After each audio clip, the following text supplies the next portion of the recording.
और बताओ मर्सी, तुम्हारी बिटिया की पढ़ाई कैसी चल रही है?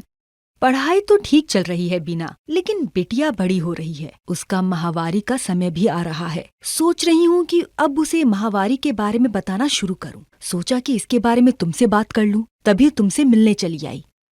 तुम बिल्कुल ठीक सोच रही हो। माहवारी की शुरुआत होने से पहले ही बच्ची के साथ बैठकर उसे माहवारी के बारे में बताना चाहिए। बाद में भी उससे बातचीत करते रहना चाहिए, नहीं तो माहवारी की शुरुआत में बच्चियों को बहुत परेशानी होती है।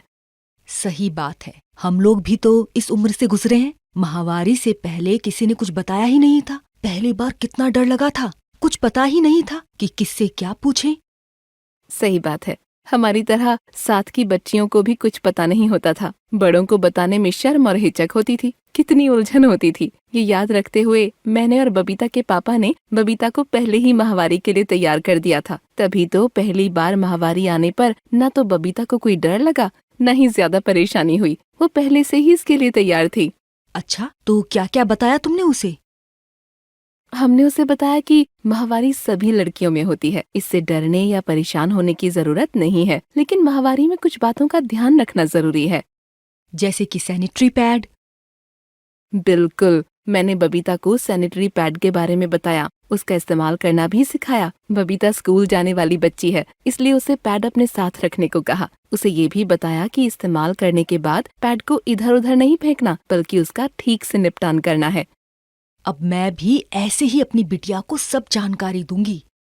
ये बहुत जरूरी है। हमने शुरू में ही अपनी बिटिया से खुलकर माहवारी के बारे में बात की, तभी तो वो बिना किसी हिचक के हमसे भी इसके बारे में बात करती है। पिछले महीने उसे ज्यादा दर्द था, उसने अपने पापा को बताया। उन्होंने बबीता को गर्म पानी की बोतल दी, इससे उसे आराम मिला। लेकिन बीना, कई घरों में तो बच्चियां माहवारी के बारे में घर वालों से बात ही नहीं कर पाती। हमारे बच्चे तो हमसे दोस्तों की तरह बात करते हैं, और ऐसा इसलिए है क्योंकि हम भी अपने बच्चों से दोस्तों की तरह बर्ताव करते हैं। हम ऐसा करते हैं तभी तो हमारी बबीता को माहवारी के बारे में सब जानकारी है, बल्कि वो तो अपनी सहेलियों को भी जानकारी देती है। अच्छा, बबीता दूसरी लड़कियों को भी जानकारी देती है? हाँ, अभी कुछ दिन पहले बबीता बता रही थी कि उसकी एक सहेली बहुत देर में पैड बदलती थी। बबीता ने उससे बताया कि ज्यादा से ज्यादा 6 घंटे पर पैड को बदल लेना चाहिए, और अगर बहाव ज्यादा हो तब तो और भी जल्दी पैड बदलना चाहिए। लंबे समय तक पैड न बदलने से नैपकिन में कीटाणु उत्पन्न हो सकते हैं और नाजुक अंगों में इन्फेक्शन हो सकता है। ये तो बहुत जरूरी जानकारी है। हाँ, साथ ही बबीता ने उसे ये भी बताया कि वैसे तो अंदरूनी अंगों की साफ सफाई का ध्यान हमेशा ही रखना चाहिए, लेकिन माहवारी के दौरान साफ सफाई की जरूरत और भी ज्यादा है। सिर्फ साफ पानी से रोज अपने अंदरूनी अंगों को साफ करना चाहिए। अच्छा बीना, एक बात बताओ, माहवारी को लेकर लोगों में कई गलत जानकारियां और अंधविश्वास भी तो हैं। बिल्कुल है, और इनके बारे में सबको बताने की जरूरत है। हमारी बिटिया तो माहवारी के दिनों में भी दूसरे दिनों की तरह रहती है, स्कूल जाती है, खेलने भी जाती है। न तो उसके खाने पीने पर कोई बंदिश है, न ही कहीं आने जाने पर, न किसी चीज को छूने पर। ये तो बहुत अच्छी बात है।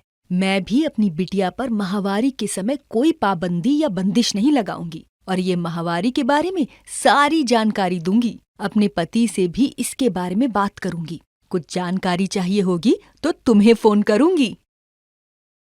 बिल्कुल, जब जरूरत पड़े फोन करना।